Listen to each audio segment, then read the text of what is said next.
Okay, time to talk about platforms, which in the last video I said we were going to move on to.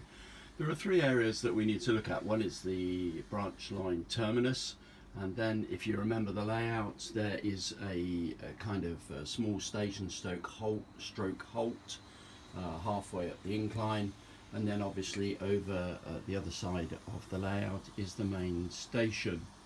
Now I've ended up so far, and it might all change, using three different sorts of platforms. There's the usual standby that you can go and find in every model railway shop and ferret in the second-hand bin, and you find sections of Hornby platform.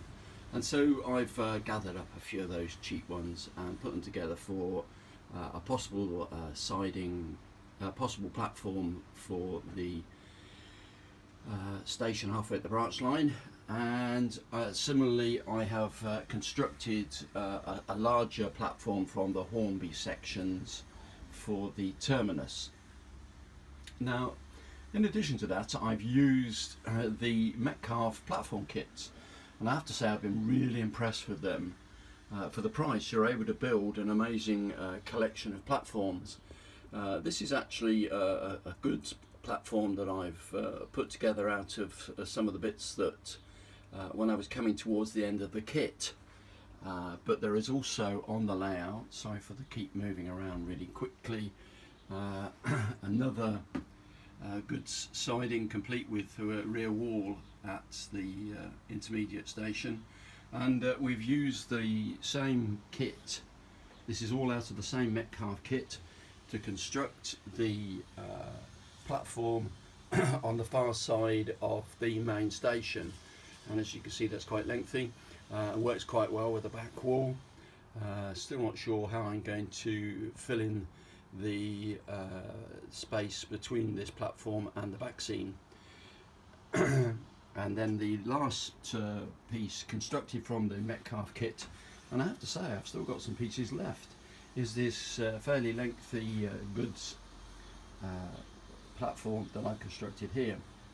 So that's the Hornby section pieces, the Metcalfe kit, and then I came across the Peco modular platforms, basically plastic with adhesive stone or brick to go on the sides, and I've constructed the two main platforms in the centre of the station from that Peco modular stuff, and I have to say again quite impressed with it.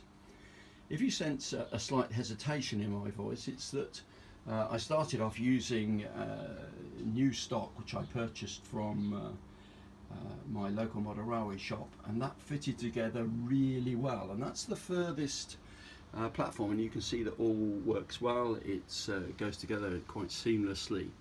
But then I thought I need another collection of these. I'll see what I can find on eBay, and I found somebody selling what appeared to be exactly the same system, but obviously the older version.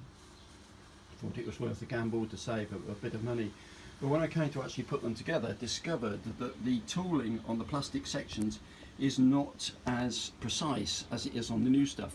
So if you go to the end of the platform, you'll see here it's bowed up.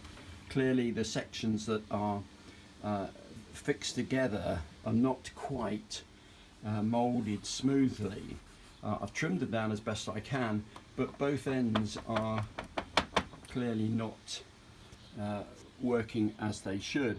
If you go to the new stuff, then it's absolutely fine. It's all firmly fixed down. So I'm left with some work to do there to fasten those down. I don't think it'll be a problem once we get the glue guns out. They will fasten down absolutely fine. But just a word of warning, if you head to eBay to look for older stock of that particular system. This is the Metcalfe kit, which you'll be familiar with. I paid £13 for that, and obviously have constructed several platforms from it. So there you go. That's the update on platforms. Not quite sure what we're going to do next, but we'll let you know.